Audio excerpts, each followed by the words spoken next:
मैं अपने गुरुजी को प्रणाम करता हूँ।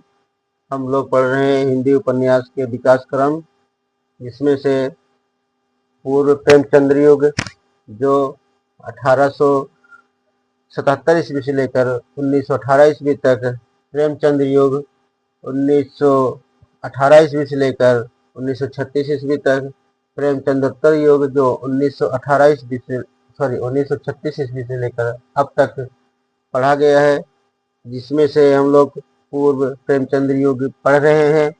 पूर्व प्रेमचंद्र युग में उपन्यासकार का कालानुक्रम देख चुके हैं, जिसमें से आज हम लोग विस्तार से देखेंगे गौरी दत्त जी को।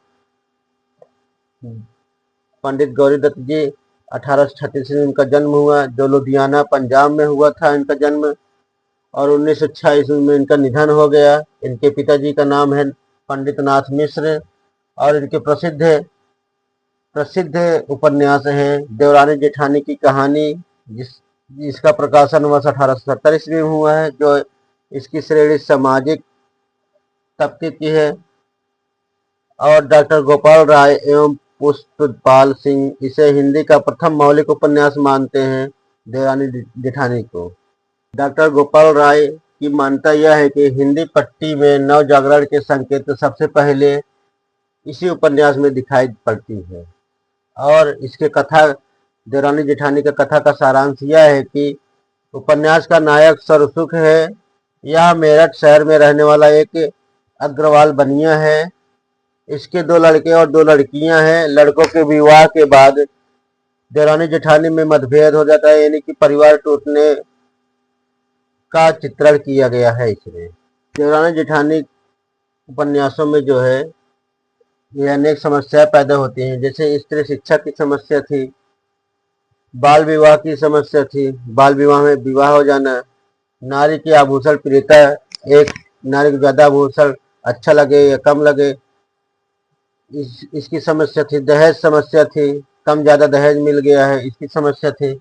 पारिवारिक एकता की समस्या थी, किसी को ये नहीं था कि हम लोग एक में रहे, बस अपना अपना सब देखते थे। यही समस्या बताया गया है देवरानी जेठानी की कहानी में।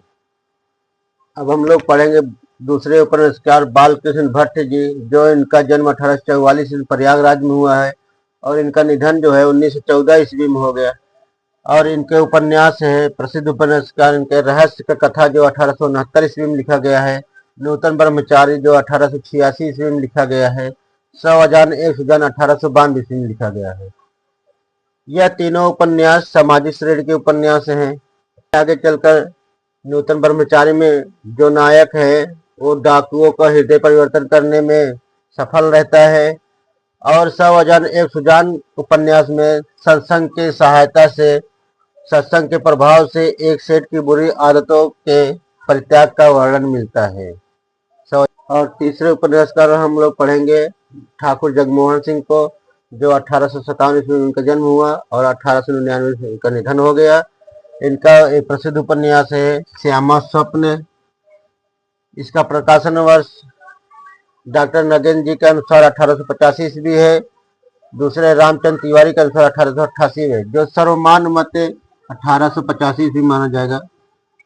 सर्वमान्य मत 1885 ईस्वी माना जाता है। और इसके कथानक है एक ब्राह्मण कुमारी श्यामा है, और क्षत्रिय राजकुमार श्याम सुंदर जी की प्रेम कथा का चित्रण इसमें है श्यामा स्वप्न में। धन्यवाद।